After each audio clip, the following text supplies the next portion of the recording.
Get ready to hear the truth about America on a show that's not immune to the facts with your host, Dan Bongino. All right, another rough night last night.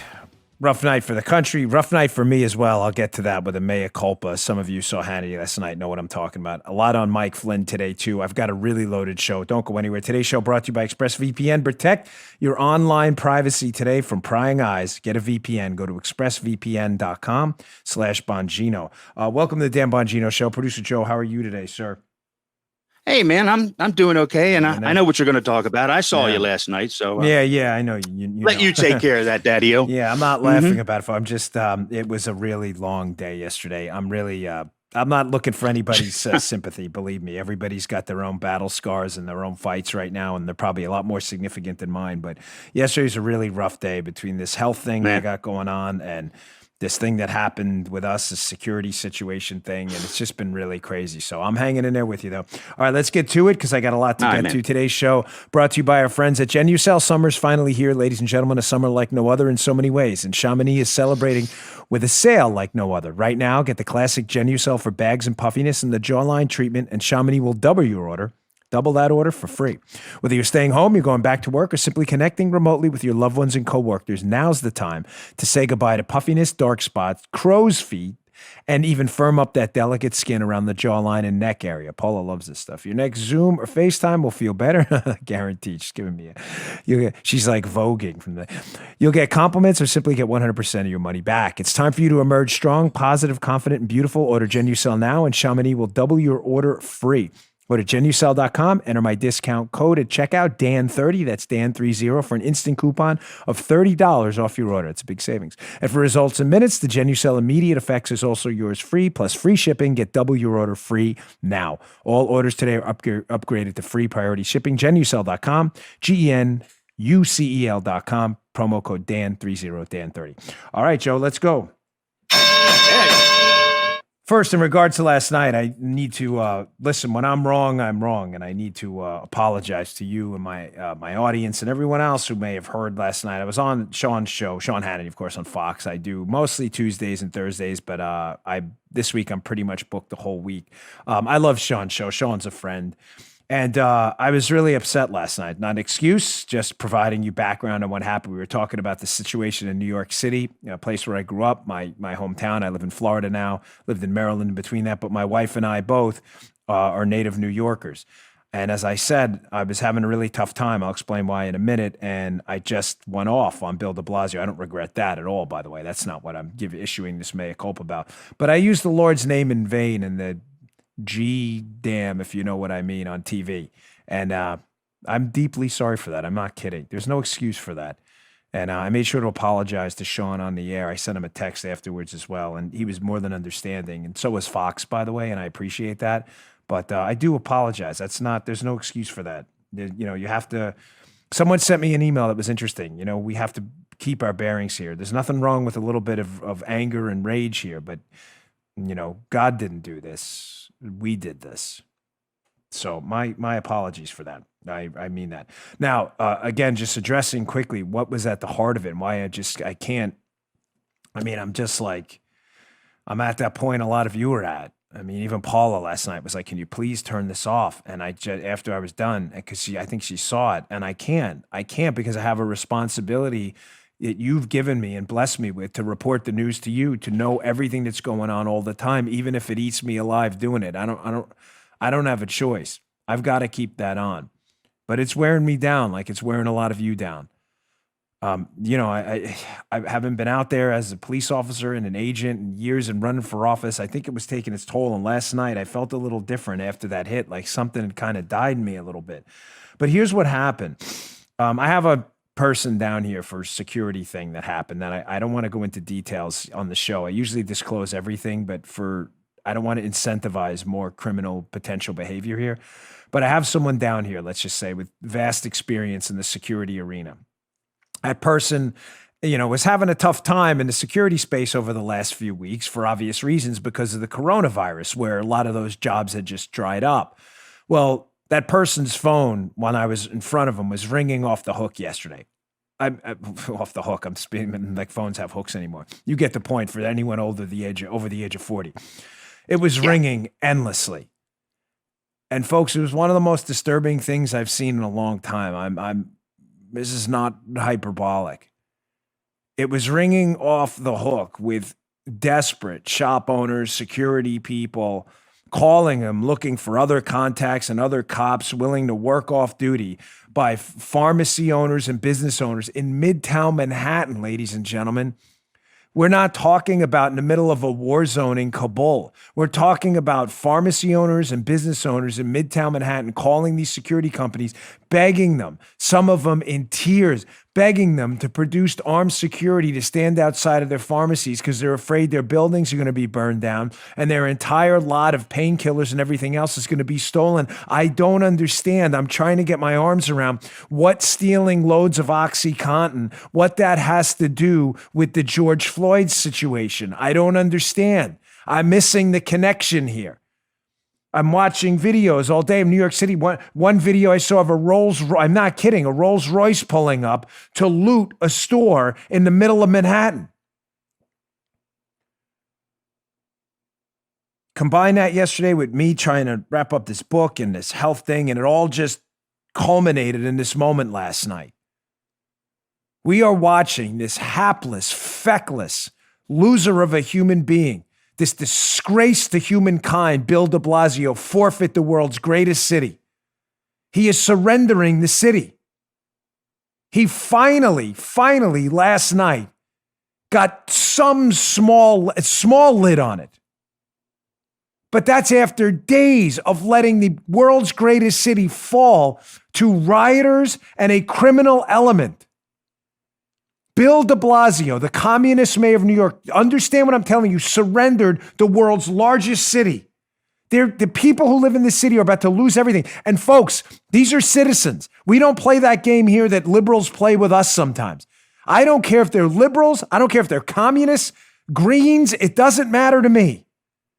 They are citizens of the United States entitled to not have their asses kicked by rioters and not have their businesses burned to the ground.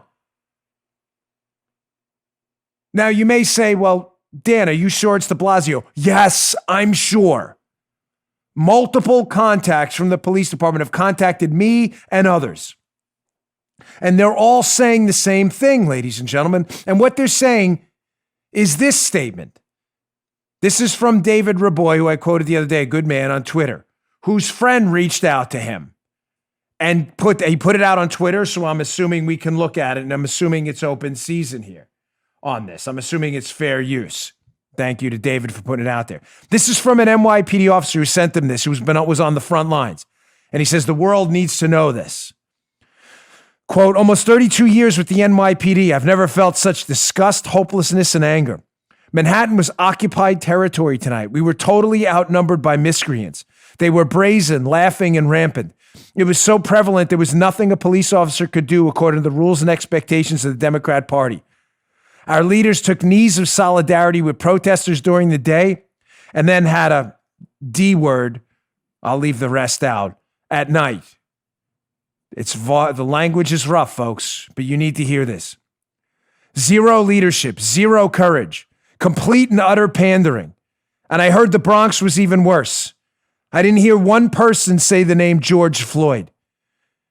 It was complete anarchy and savagery. New York, wait until you wake up and see the video Manhattan. It will look like Iraq. If you don't beg Donald Trump to take charge of these Democrat cities across America, your country will be lost. I saw today disgusted me more than I saw on 9/11. I'm leaving those words blank for a reason. Wasn't even close. Going to bed. Good night.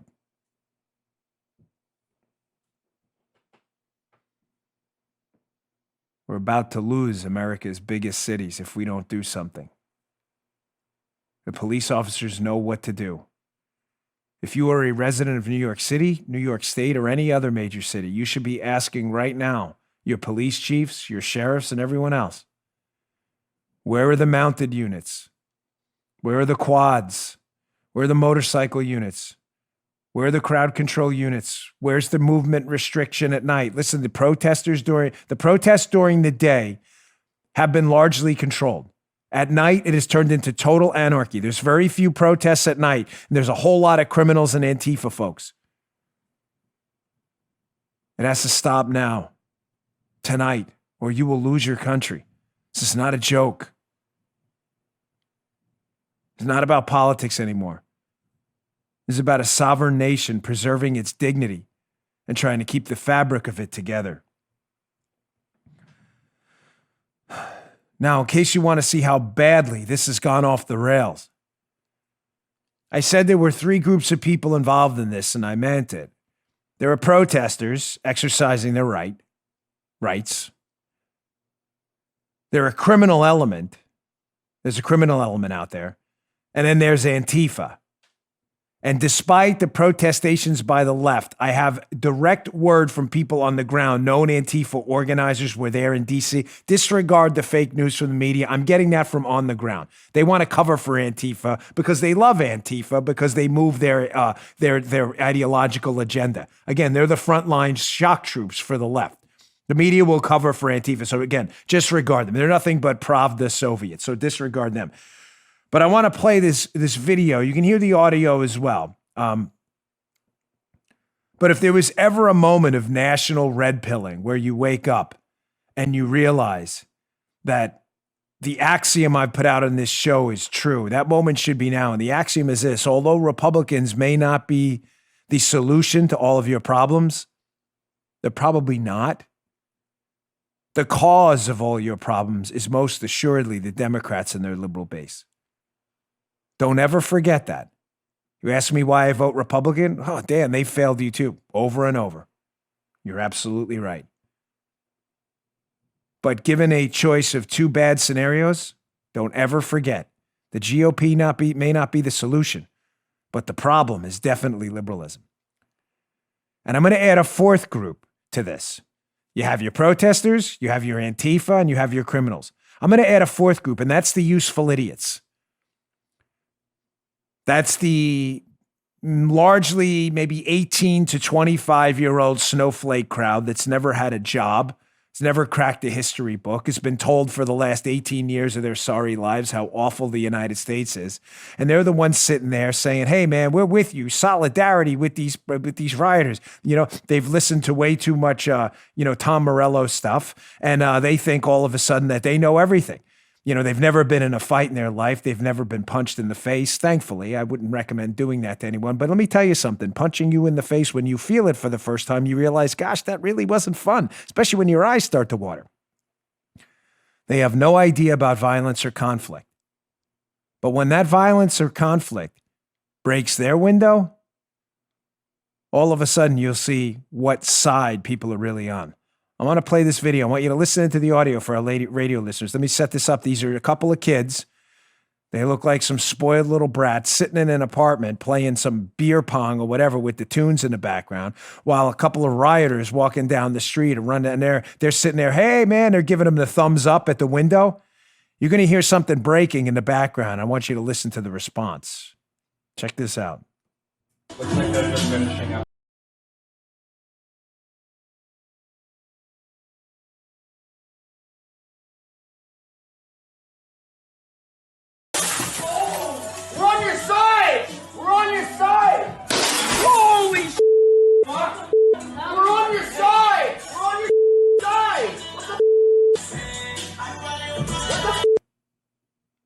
There's your red pill moment for the day. 18, 25-year-old snowflakes with your s'mores and your Hot Pockets. Rioters don't have a side. Their only side is chaos. You need to have a rock thrown through both of your windows to figure that out, you dunces. Pathetic. Again, there's your red pill moment for the day. Wake up. All right, of course, the media needs to add to the aggravation here and drama because that's what they do. I've already told you they are Soviet-style Pravda gaslighters. Agitprop is their new thing, agitation propaganda. That's what they do. That's the media's new formula. I'm sorry if you take them seriously. That's on you. I've warned you. I've documented and produced evidence over and over about how the media makes factually incorrect statements in advancement of an agenda. They're not doing journalism anymore. More proof today. Another story I have to debunk on the show, because the media, if you're getting your journalism from there, you're making a fool of yourself in public. Let's look at this tweet by a Washington Post alleged reporter by the name of Hannah Nathanson, forgive me if I'm saying your name wrong, who tweeted out about President Trump walking across the street to the church when they cleared out the crowd the other day. We covered that yesterday. She says, the biggest turnout I've seen yet outside the White House today. Many protesters tell me they were specifically inspired to come out by yesterday's tear gassing. Video gives some sense of scale. Well, that's really wonderful, Hannah, except nobody was tear gassed in front of the White House. Now, you're probably saying, Dan, that's impossible. The media has told us repeatedly, people for the New York Times, the Washington Post, MSNBC, CNN, that President Trump tear gassed the crowd. Some of them insinuating he personally did it with a tear gas. He doesn't even know how to operate a tear gas. That he tear gassed the crowd so he could go do a photo op across the street. That is factually inaccurate. We just, a little while ago, had Defense Secretary Esper speak on television. Esper was crystal clear. Nobody was tear gassed.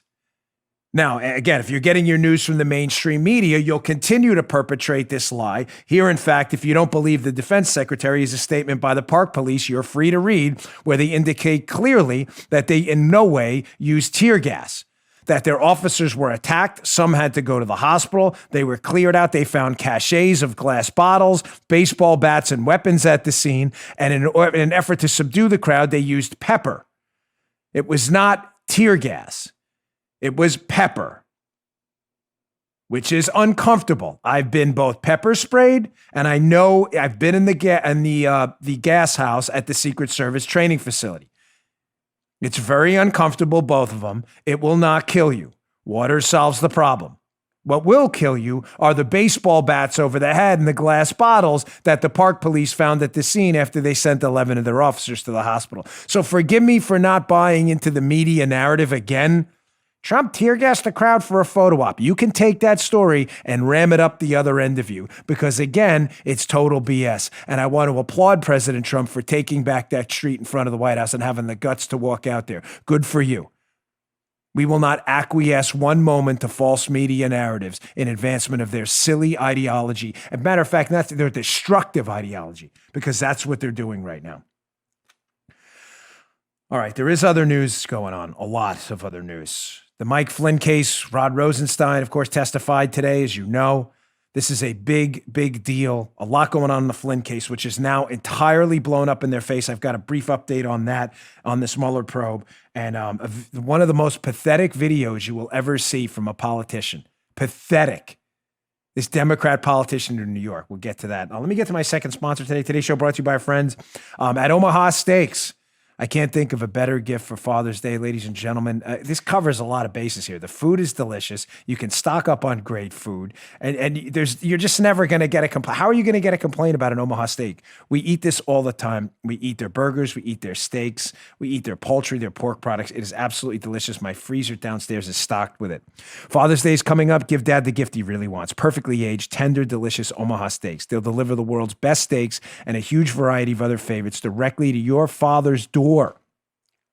Right now, Omaha Steaks is offering our listeners access to a variety of amazing packages perfect to send Dad for Father's Day. Go to omahasteaks.com, enter the promo code Bongino into the search bar.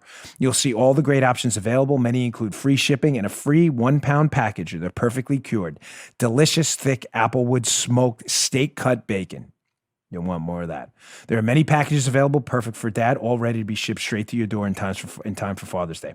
Omaha Steaks has a variety of Father's Day packages that include their world-famous Omaha Steaks, aged at least 21 days for tenderness and hand-carved to perfection. Burgers, delicious franks, sausages, and other favorites perfect for grilling. premium poultry and pork, tasty and easy to make. Can I take a time out on this? I have to fast today for a medical procedure, and I can't think of a worse because now I'm reading Omaha Steaks and I'm starving and I want this stuff. Okay, back to the read. They have no work, one-step family meals, artisan desserts, and much, much more. I'm not joking. I'm like dying right now. Right now, Father's Day packages are ready to order, ready to ship, and many include free shipping and a free pound of their steak-cut bacon. They deliver guaranteed quality and safety with every order. Send Dad a gift of food he'll love this year. Go to omahasteaks.com and type Bongino in the search bar to shop for Father's Day today. omahasteaks.com, Bongino in the search bar. Thanks, Omaha Steaks. Thank you, but no, I'm dying right now because now I want an Omaha steak and a burger, and I can't eat anything until later. All right. Getting back to the Flynn case, I don't want to let the other news get away from us. You know, Spygate and the targeting of Mike Flynn are only the biggest political scandals in the history of the United States. You know, Joe? I mean, I don't want to just sideline that. Yeah. No. There's a lot of things going on, and we're going to have to juggle chainsaws over the next couple of days. So, as you know, Mike Flynn was framed, wrongly prosecuted. The government, the Department of Justice, is now trying to throw out the case, but a judge who's not even acting like a judge anymore in the Flynn case is getting in their way. So the Judge Sullivan saying, well, you're not going to throw out the case until I say so, which is the most bizarre, ridiculous, outrageous decision I've ever heard from a judge who's forfeited the robe in this case. Forfeited the black robe. I don't know what, he's not judging anything at this point. Now he's umpiring and playing in the game. The government, the U.S. government, has now issued another brief on the case. So just to be clear, U.S. government, we're going to drop the case against Flynn. This is a really bad case. The judge, you're not dropping a case till I say so. No authority to do that whatsoever, by the way. The government now issued another brief, and it's devastating. And just so you understand who's signing this brief, this is coming straight from the top right now. One of the lead lawyers for the government, the Solicitor General. Look at the cover of this brief. Noel J. Francisco. This is issued in the Flynn case by the Solicitor General of the United States. They're not messing around, ladies and gentlemen. And this brief the government issued on the Flynn case is devastating. I want to hat tip Technofog, by the way, again on Twitter, another great account, and Undercover Huber, two great Twitter accounts. You really should follow. They're terrific. I want to hat tip them for a lot of this. This takeaway from the brief is devastating. I'll put this up in a second, but I want you to keep clear. This case is very simple. The air quotes case against Mike Flynn. It was no case. He was framed, just to be crystal clear. He was framed for allegedly lying to the FBI during a January 2017 interview about a conversation he had with the Russians. Forgive me, I know a lot of you know the backstory. I've heard it a million times, but that's it. He talked to the FBI. They asked him about a conversation he had with the Russian ambassador as the incoming national security advisor. The FBI alleged in that conversation Flynn had that sanctions were discussed, the Obama-era sanctions on the Russians, and that Flynn lied about discussing them. Everybody crystal clear? Mm-hmm. So if Flynn was charged with lying about the sanctions discussion he allegedly had, wouldn't the FBI have to have asked him about sanctions for him to lie about it? Hey, Mike, General, did you discuss sanctions? No, I didn't. Yes, he did. He lied. I've been warning you about this for weeks. Well, we're proven right again, of course. Again, hat tip also Stephen McIntyre, who's been on this climate audit on Twitter, another great account. Let's go to the brief where they kind of hint and poke and prod that something may be going on here, ladies and gentlemen, something very serious. This is the government's brief back to the court, back to the judge saying, there's no case here for lying. They write that he was asked if he recalled the conversation with Kislyak in which he encouraged Kislyak, the Russian ambassador, quote, not to escalate the situation in response to sanctions. The petitioner, talking about Flynn, responded, not really, I don't remember. It wasn't don't do anything. Pay attention here.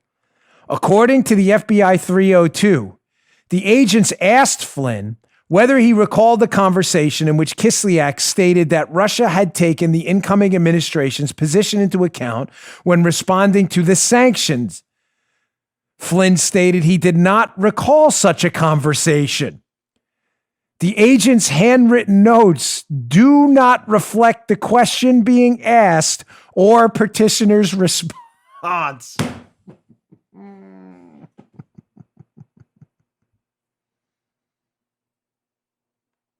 To infinity and beyond.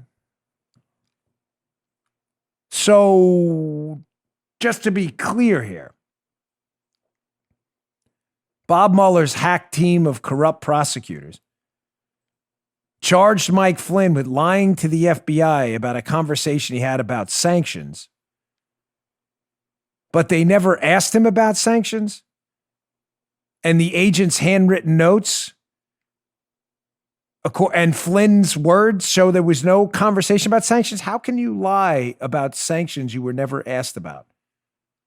I've only been asking this question now for a couple of weeks. Now, let me be clear, all sarcasm and, joking around aside. It's not a clown show here. This is, I use humor to diffuse sometimes really unbelievable situations. And my own rage, to be candid, which at times has peaked out of control lately. To the media people who are listening and watching my show, and the leftists too who watch my show, hoping for one slip up so you can do whatever you can to boycott and try to ruin our entire show. I know what you do. Do you really believe the Solicitor General of the United States, Noel Francisco, is signing a brief that's false? Joe, follow me here, and I want to be sure the media gets this and act as an independent arbiter here so you pick up what I'm putting down. Do you actually believe the Solicitor General of the United States, along with the upper echelon of the legal profession of the United States government, is writing a brief in this case that there is no evidence that this question of sanctions was even asked that Flynn allegedly lied about, and that the FBI notes and Flynn's word on it seem to defend Flynn's story that he was never asked about sanctions? Do you really think they're doing that and putting it in a brief and signing it with all their names on it because it's false? No. So I'm asking both Joe as an independent arbiter and ombudsman and the media folks listening, how much longer are you going to keep this charade going? That Mike Flynn had it coming and he deserved this and Spygate's a hoax and collusion was real. How long are you going to keep this charade going before you finally realize and come in front of the American people with a mea culpa like I did in this show today and say, I was wrong. Mike Flynn was charged with a crime he did not commit. The evidence is everywhere. We really screwed this up. And before this gets even more embarrassing, it's time to come clean. Joe, is this making sense what I'm telling you here? Well, way too much sense, dude. I mean, Joe knows who the Solicitor General is. I know. I mean, we don't know him personally. I don't know Noel Francisco personally. I'm simply suggesting to you that we're talking about one of the lead lawyers arguing on behalf of the United States government in all kinds of cases, is putting down in paper and signing his name to a brief telling you what you're alleging, the crime against Mike Flynn, does not exist. Mike Flynn could not have lied about discussing sanctions because he wasn't asked about discussing sanctions. He was asked by the FBI about a separate Obama matter, which was the Obama administration's expulsions of the Russian diplomats from Maryland and New York. Those were a separate, distinct issue. If you watched my Friday show from last week and my shows last week, I documented out, courtesy of Stephen McIntyre, an exhaustive review of how Obama expelled these Russian diplomats from the country after Trump's election victory during the transition and issued sanctions on Russian intelligence people. Those were two separate actions. Mueller is alleging Flynn lied about discussing the sanctions. He couldn't have lied about discussing the sanctions because he wasn't asked about the sanctions by the FBI. He was asked about the expulsions. That's a separate matter. Dan, that can't be true. Here's the FBI's own paperwork, ladies and gentlemen, media people, please pay attention. This is the FBI's own 302 summary of what they asked him. You will see, again, hat tip Stephen McIntyre, the word expulsion of the Russian diplomats highlighted. This is one page, by the way, of 3. The word sanction does not appear. The word expulsion does. So I ask you again, for the umpteenth thousandth time, how could General Michael Flynn have lied about a conversation about sanctions if he was never asked about sanctions and you have no evidence, none, that that is in fact true? Now, I know liberals. I know you. I know you like I know the back of my hand. It stares me in the face all the time. It's really ugly. I got a wicked scar right here on the back of my head. I got my hand caught and impaled on a locker in the New York City Police Academy. I let it bleed out that whole day all over the floor. We didn't really have a bunch of biohazard procedures in place back then. I'm not even kidding. My hand was bleeding all over the floor. I had to go get napkins. I know you. I know what you're going to say. You're going to say, well, maybe some people just got confused. Sanctions, expulsions, they're the same thing. No, they're not the same thing. As I covered in last week's show, the media themselves, the Washington Post and others, made a clear distinction between the Obama Act to expel the Russian diplomats and the financial sanctions on the intelligence officers. They were two completely separate and distinct acts. Don't be a moron. I know you will be anyway, but if the media covered them differently, Obama covered them differently, and the FBI covered them differently in their questioning, they make no mention of sanctions, the expulsions they talk about, then why are you going to humiliate yourself and lump them in as one big circle of like a witch's brew? No, it was the same thing. Someone just got confused. Even if that happened, it didn't. And there was some confusion and they just thought Flynn lied about a whole big bag of stuff, whatever it was. In order for Mike Flynn to have lied, they would have had to ask him about sanctions. They didn't. They asked him about the expulsions. But say the FBI was like, well, we were confused. By expulsions, we really meant sanctions, although nobody else meant that. And Flynn still lied. Well, did he? Because this is interesting here. Here is a screenshot of one of the agents who interviewed General Flynn, Joe Pianca, who was with Peter Strzok interviewing Mike Flynn during the interview where he allegedly lied about the sanctions he wasn't asked about. And this is fascinating. This is Joe Pianca's handwritten notes while he's actually at the interview with Flynn. You'll see at the end, I'll translate that for you because it's in Pianca's not very legible handwriting. It says, boxed us in. Box us in. Boxed us in. Wow, boxed us in. Well, where does that appear? Oh, I'll get to that in the next segment, the specifics, but boxed us in appears in the transcript of General Flynn's call with the Russian ambassador. The FBI, while they're taking those handwritten notes, are interviewing Flynn about. And where does boxed us in appear? Boxed us in appears in the transcript when Mike Flynn is discussing the expulsion of the Russian diplomats with the Russian ambassador, where he requests that they don't box us in. What am I getting at? Some of you are picking it up. Even if you're dumb enough to confuse the sanctions with the expulsions that no one else has confused but you because you're a liberal, how can Mike Flynn lie about the expulsion you're trying to conflate with sanctions if he clearly told the FBI about his conversation about the expulsions and told the FBI, told them not to box us in, which is in their notes? You have nothing. You have nothing. I am not kidding. To the media people and the liberals out there who continue to advocate on behalf of a Soviet-style police state in the false framing and political prosecution of the world's, right now, most prominent political prisoner right now in the United States, Mike Flynn. There are a lot of political prisoners throughout the world in a far worse situation. But having said that, the United States' most prominent political prisoner, Mike Flynn, I'm telling you, you have absolutely nothing. You continue to humiliate yourself and embarrass yourself. And I strongly, in full candor and sincerity, encourage you to just apologize. Apologize, come clean, and just tell your listeners the truth. You know what the truth is. Mike Flynn was framed.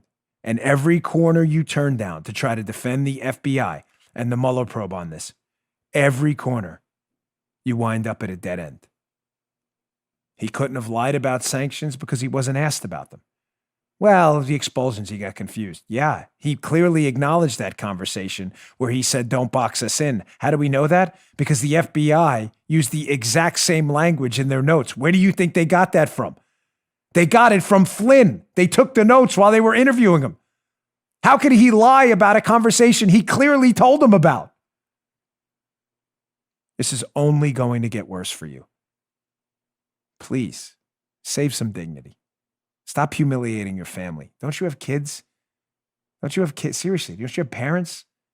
You really want to be written about in the history books as being on the side of a police state political frame job? Candidly, I'm embarrassed for you. All right, let me get this Muller prosecution here too, because this ties into this as well, because now we know the entire Muller prosecution was corrupt, and I just keep asking this question: when does the investigation of the grotesque Muller probe start? It's clearly corrupt. This is not misfeasance anymore by Bob Mueller and Andrew Weissman and his team of witch hunters. This is malfeasance. This is outright corruption, what they did to General Flynn. Ladies and gentlemen, the expulsion of those Russian diplomats, which is what the FBI conversation with Flynn was about, the interview they allege he lied about. The conversation about the expulsion of the Russian diplomats was important because Mike Flynn said to the Russian ambassador during the transition, when he's the incoming national security advisor, please don't engage in a tit for tat. In other words, what he was trying to avoid was probably a nuclear war, which would be a good thing from an incoming national security advisor. Joe, wouldn't you agree? Just suggesting that. I mean, it is a nuclear power. Probably a good idea, right? Yeah. Yeah. Thank you. So he's trying to diffuse the situation. You know, all of a sudden the left are like, the peacenik left are now all of a sudden war hawks. They want to bomb Russia all of a sudden. Interesting. Fascinating take on that. But Flynn had legitimate concerns as the national security advisor. Our embassy is not staffed to handle the expulsion of a similar number of diplomats. Our embassy, which I spent a lot of time, by the way, in Russia. Remember that, Paula? A lot of time in our embassy in Moscow. A lot. I know the place well. During the conversation, follow me here. If it gets a little convoluted, I don't intend it to be so. During this conversation he's having with the FBI about the expulsion of the Russian diplomats, Flynn is saying to the Russian ambassador, please don't just respond in a reciprocal fashion, because if you expel 60 or 70 diplomats from Russia, well, we won't have a functioning embassy. So Flynn is legitimately concerned about keeping an open channel of communication open with one of the world's largest nuclear powers as the incoming national security advisor. Again, please tell me what's inappropriate about that conversation. Of course you can, because if you're a liberal, you know, logic doesn't really work in your favor. You were immune to facts. You were given the vaccine a long time ago. So let's put up the call summary the FBI has. This is not the direct transcript, but the summary of that call with the Russian ambassador, where he's begging him at this point, please don't escalate this situation because we'll have no functioning embassy. Check this out. I want to show you how bad the, forgive me for the highlights, they're not mine. I think this was Undercover Huber or Techno Fog, but it's a little off kilter there, but you get the point. I want you to read this, check out this call summary. I'm going to show you what Mueller did to frame this a different way. So the FBI summary of the call, they say, Kislyak says he heard Flynn and he will try to get people in Moscow to understand. Flynn repeats that he's asking to reciprocate moderately because if Moscow sends out 60 people too, you will shut down the embassy, Flynn says. Flynn, let's keep this at an even-keeled level. Then when we come in, we'll have a better conversation where we're going. Also, basically, we have to take these enemies on that we have. We have a common enemy. You have a problem with it. We have a problem with it in this country, and we definitely have a problem with it in the Middle East. Ladies and gentlemen, this is perfectly reasonable. This is the summary of Mike Flynn's phone call with the Russian ambassador. He's trying not to escalate, and he's saying, listen, we have a common enemy, terrorism in the Middle East. We can talk about it when we get in office. Again, if you're suggesting there's anything inappropriate there, I can't help you. Please go seek professional mental health treatment because you need it. You really don't know what you're talking about, and you're just embarrassing yourself. The incoming national security advisor talking about a joint fight against terrorism and trying to de-escalate a potential really bad situation, including what would be shutting down of our embassy. Now, that perfectly reasonable call, here's how the Mueller team frames that.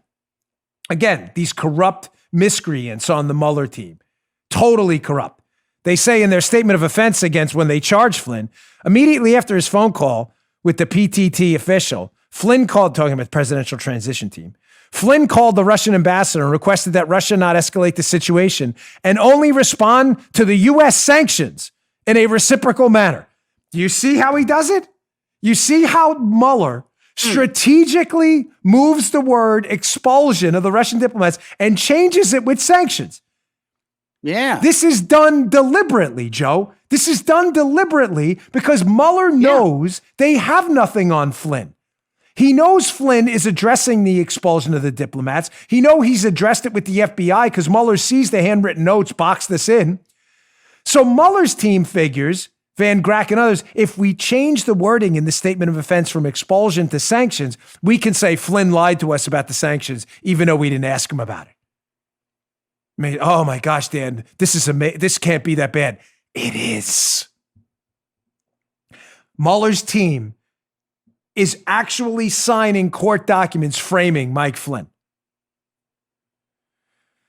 It gets worse. Here's the Flynn, the actual transcript, not a summary of the conversation where they talk for this. Don't engage in this tit for tat. Don't escalate the situation. He's asking Russia. Check this out. And listen to how Mueller frames this.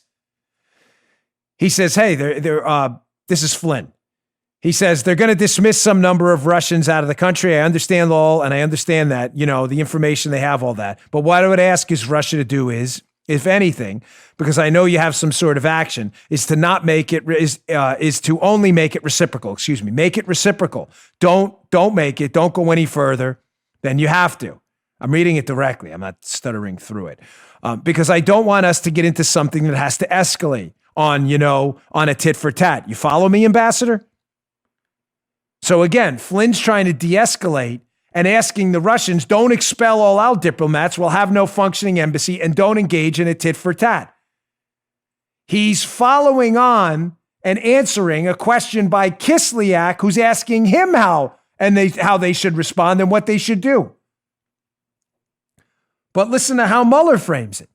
Again, with respect to the sanctions, this is Mueller's statement of offense. Flynn requested that Russia not escalate the situation and not get into a tit for tat. They are not talking about the sanctions. The Mueller team is making this up to invent a fake crime. There is no talk of sanctions. He's making this up. Oh my gosh, I can't believe people are still falling for this. Even the dumb liberals. Usually I don't give them a lot of credit but how many times how many times are you going to get sucked down into this Alice in Wonderland rabbit hole of stupidity? How many times? How many times are you going to humiliate yourselves, your friends, by posting fake news that's so easily debunked and discredited? Again, if you're not watching this show, you're missing all of this, and I'm really sorry. All right, I'm going to get to next is video. I'm going to rank this as probably top 5, one of the most pathetic videos of a politician I've seen in a long time.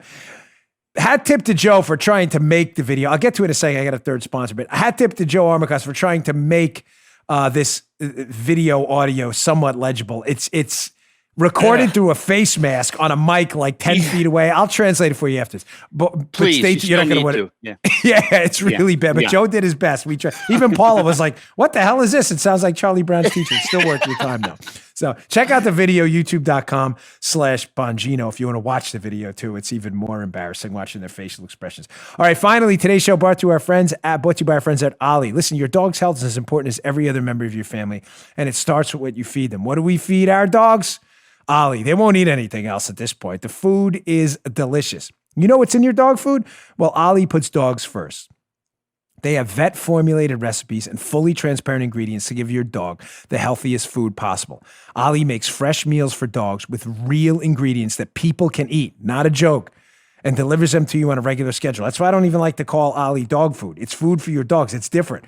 Dog food has this. Look at the doggies right there. So if you want to check out our doggies lounging out there in the backyard in our house there, getting some sun. It's like giving a piece of steak to your dog, right? Is that dog food? No, it's a piece of food you gave your dog. Dog food has a really negative connotation. Not with Ollie. This is fresh food. It's delicious. The dogs love it. They beat out store-bought dog food on a 10-to-1 on a palatability scale because it tastes good. They have customized vet-formulated recipes made with all natural ingredients, no preservatives, and sourced from U.S. family farms. Go to myollie.com/try/Bongino. Go today, answer a few questions about your dog. They'll customize recipes for your dog. They've delivered 5 million meals and counting. Shipping's free. If your dog doesn't like the meals, it's like impossible. But if your dog doesn't like the meals, they have a money-back guarantee. Ollie's offering our listeners 60% off your first box plus a free bag of treats at myollie.com/try/Bongino. It's the best deal they have anywhere. Go to myollie, OLLIE.com/try/Bongino for 60% off plus a free bag of treats spelled myollie, MYOLLIE.com/try/Bongino. Go today. Your dog will love this food. It's delicious. My dogs go crazy. Once we rip open the package, it's like a madhouse in there. All right, so here's this video I've been teasing the whole show. This is the absolutely pathetic Eliot Engel, Democrat congressman, who's getting ready to speak at a protest. This was a peaceful protest there, but he's getting ready to speak at this protest, or thinks he's getting ready to speak. And the organizer of the protest is like, hey, man, we got a lot of people here to speak, and I'm really sorry, but there's nothing I can do. I can't fit you in. So I have an article about this if you want to read up at the Daily Caller. It's up at the show notes, Bongino.com/newsletter. If you want to subscribe to our show notes, the newsletter is the show notes. Read the article. This guy just humiliates himself. So listen really closely. Turn up the volume a little bit. It's about 15 seconds.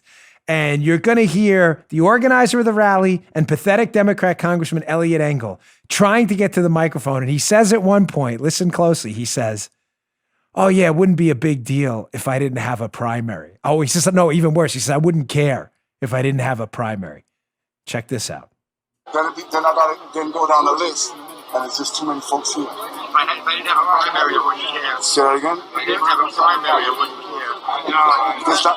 Don't do that to me. We're not going to do this. We're not going to. Oh my gosh, is that pathetic? Oh, I mean, of all the disgusting political videos, he is at a rally with people who, many of them who have legitimate concerns about what happened to Mr. Floyd there. He's at a rally. This isn't a rally about like, hey, more weed, bring it. This is like a 1960s hippies rally where people are like at Woodstock and like free love. This is a serious rally about a serious issue where you would think you would show up if you had some kind of joint cause with people.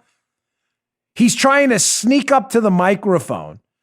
The organizer shuts him down and says, hey, I've got a lot of people here who need to speak. And his response is, if I didn't have a primary, Eliot Engel says this, I wouldn't care.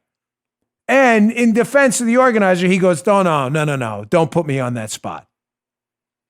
Rewind that, play that again and watch that. And the only reason I played this video, if I may take a point of personal privilege and add some color commentary to my own show, having run for office a couple times myself, my first time when I ran for the U.S. Senate in Maryland, my first time ever running for office, we won the primary.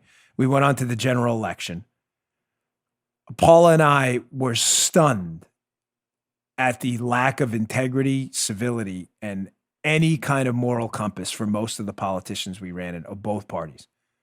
By the second time, we were already immune to it. Wouldn't you say, Paula? We were already expecting it. She lived with me through all of it. By the second time I ran for office, we were battle hardened. And I think the best way to say it is we expected nothing from politicians and they responded in kind.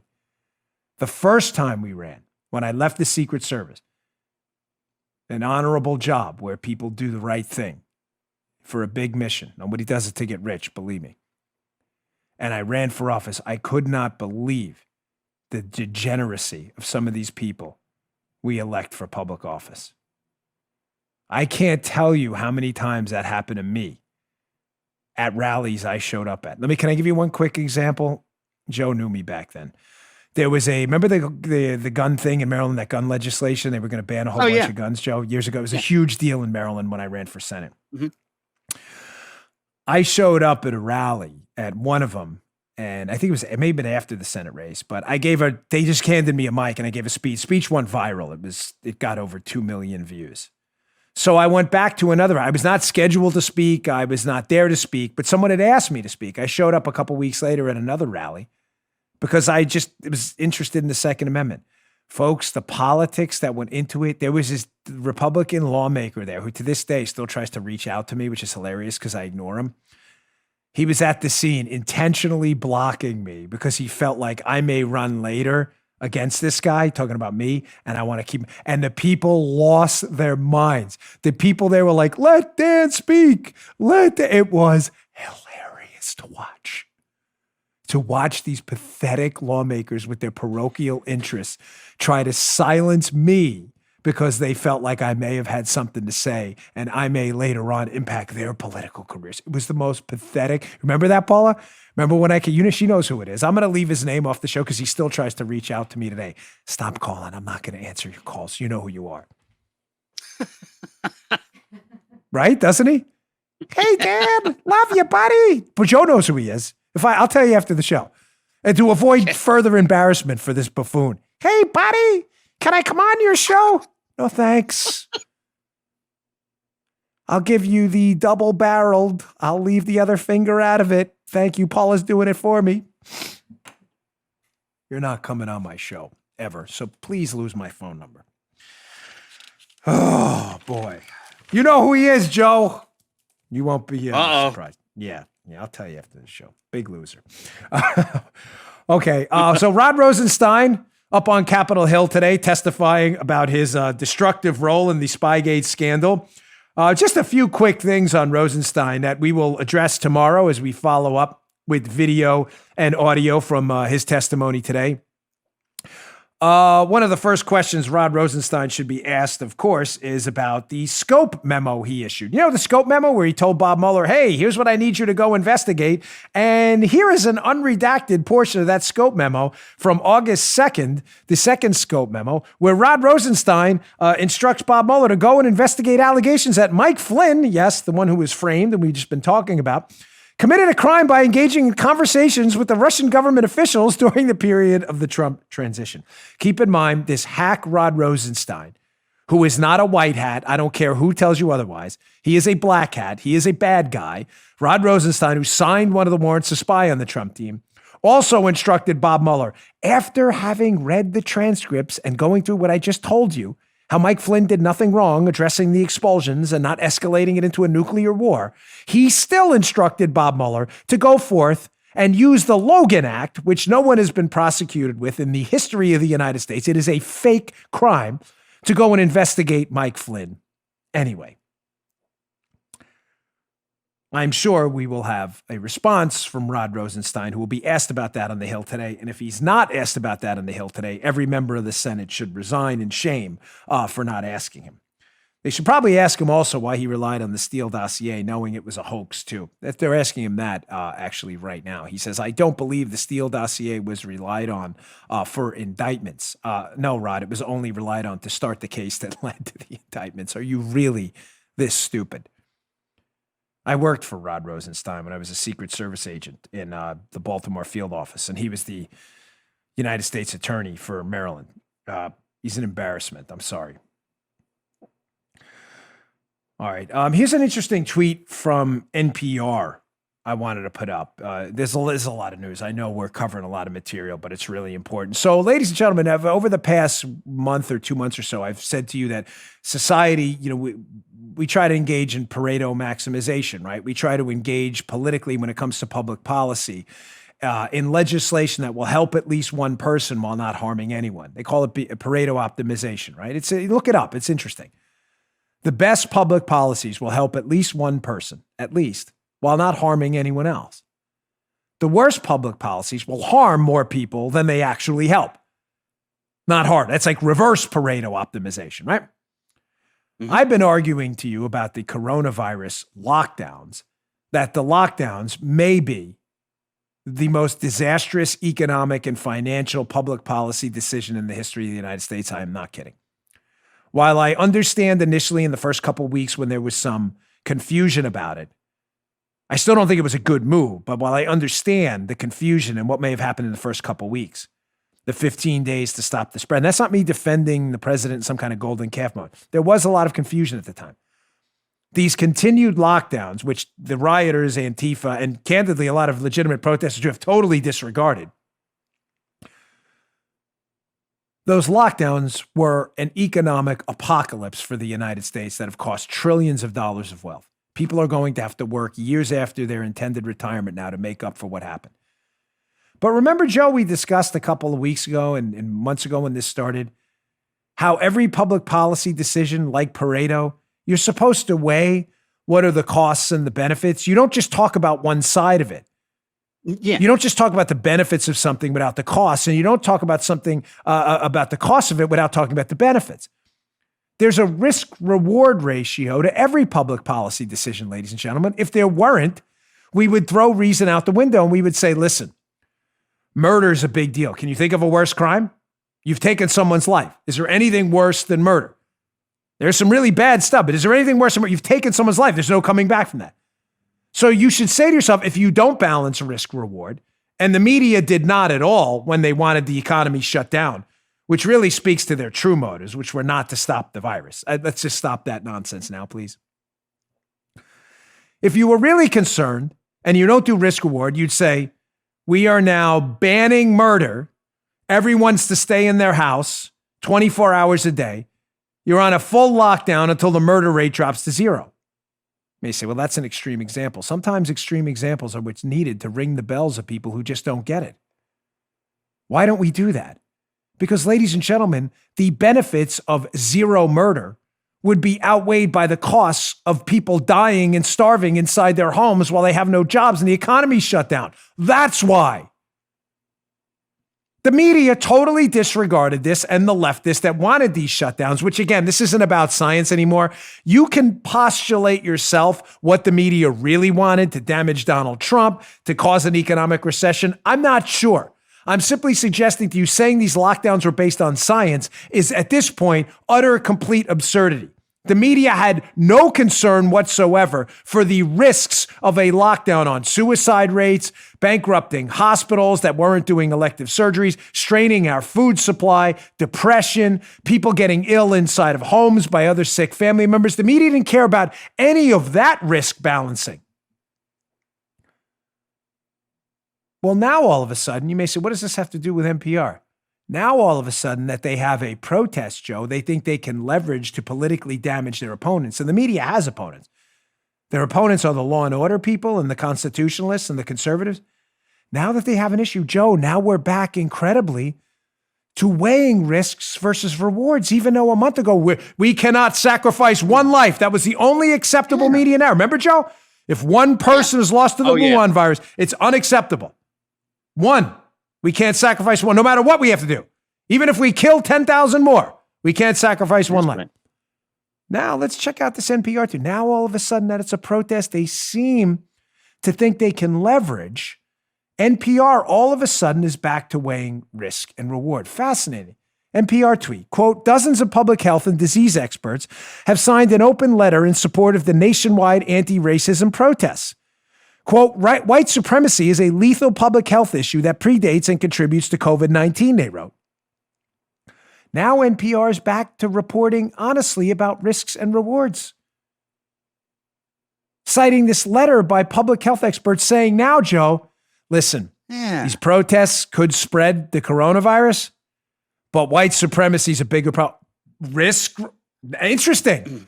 How when it comes to identity politics, the press and the scientific community is more than happy to start doing a risk-reward ratio again. But then when it came to bankrupting millions of Americans and shutting down their businesses and protesters in Michigan, no one in the media or the elitists in academia were even remotely concerned about risk or reward. Don't ever forget what I told you about the media. They are telling you a story. They are not telling you the story. Please don't be a sucker. All right, I want to end on this. You want to talk about a truth bomb. This is a powerful video. It's about 2 minutes, but we cut it down to a minute for the sake of time. Mm-hmm. This is a Milwaukee police official. He may be the police chief. I don't know the man. But he's being asked by a bunch of reporters, again, looking to tell you a story and not the story. Apparently, he was at one of these protests and was looking down at his phone. God forbid, he's only a police supervisor in one of America's big cities, Milwaukee, looking at his phone. I mean, it's unforgivable. And apparently the narrative got out there that he wasn't being attentive to the protesters' needs. Now, I don't know this guy. I don't know his history or anything like that. I'm not vouching for him. I'm simply suggesting that most people in the face of dumb media questions without a spine would just cave to the question of me and say, hey, I'm so sorry. I'm so sorry. We screwed up. Did you get it? Did you get it? Fruit flies. We get the worst fruit fly scenario in here in my house. Ridiculous. Yes, she got it. Awesome. Well, this police supervisor is not having any of that. I'm going to leave you today with this video, audio, and you're probably going to want to give this guy a standing O what he's done. Here's him answering these stupid media questions about looking at his phone. Check this out. What's your response to some of the people that thought you were being disrespectful by being on your phone and not being attentive to them? Well, I was on my phone, and yes, that's true. I was following developments with a 5-year-old little girl sitting on her dad's lap who just got shot in the head by a drive-by shooting. And if some of the people here gave a good about the victimization of people in this community by crime, I take some of their invective more seriously. The greatest racial disparity in the city of Milwaukee is getting shot and killed. Hello. 80% of my homicide victims every year are African American. 80% of our aggravated assault victims are African American. 80% of our shooting victims who survived their shooting are African American. Now, they know all about the last 3 people that have been killed by the Milwaukee Police Department over the course of the last several years. There's not one of them can name one of the last 3 homicide victims we've had in this city.